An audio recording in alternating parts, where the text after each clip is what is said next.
All right, I've got a quick tip on taking some caution before using the affinity laws when you're trying to calculate what the potential energy savings could be in a system from reducing your pump speed.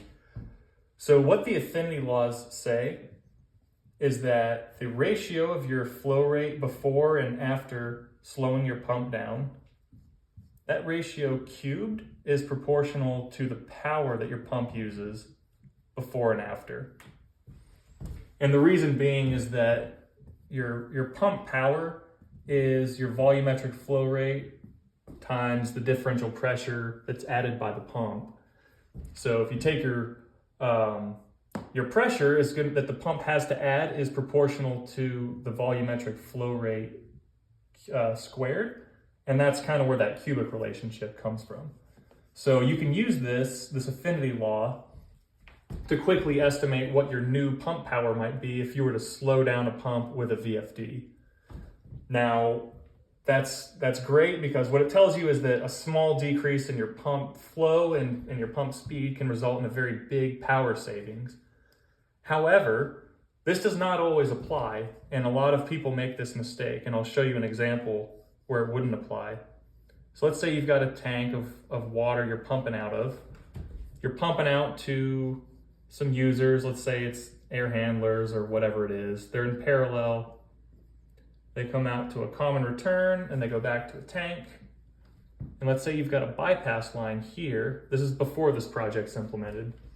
So these units they'll demand some flow rate to satisfy their process. And this is a constant speed pump, so it's pumping a constant volume no matter what.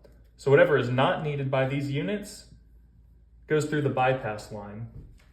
And all of the flow that's being pumped through this bypass line is effectively wasted energy by the pump. So what we want to do is we want to implement a project where we can potentially close off this bypass line. So now we're not pumping through here and wasting pump energy by flowing an unnecessary volume. So remember, the power is volume times differential pressure. If you can drop your volume, drop your power. So we eliminate that. And what we do to satisfy a varying demand is we control our pump speed with a variable speed drive.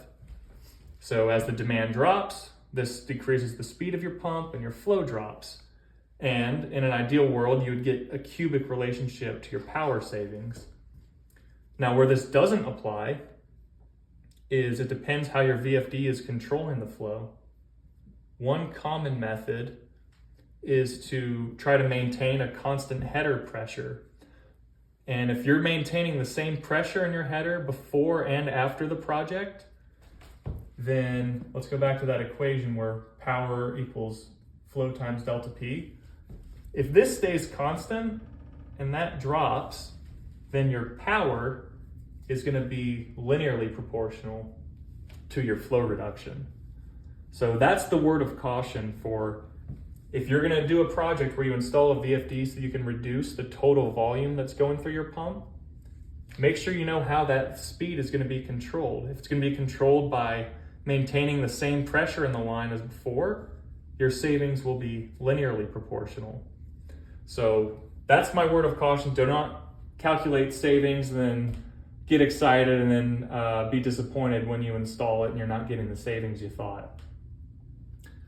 This is kind of a simple example of how this might happen, but hopefully you can apply this to your specific projects.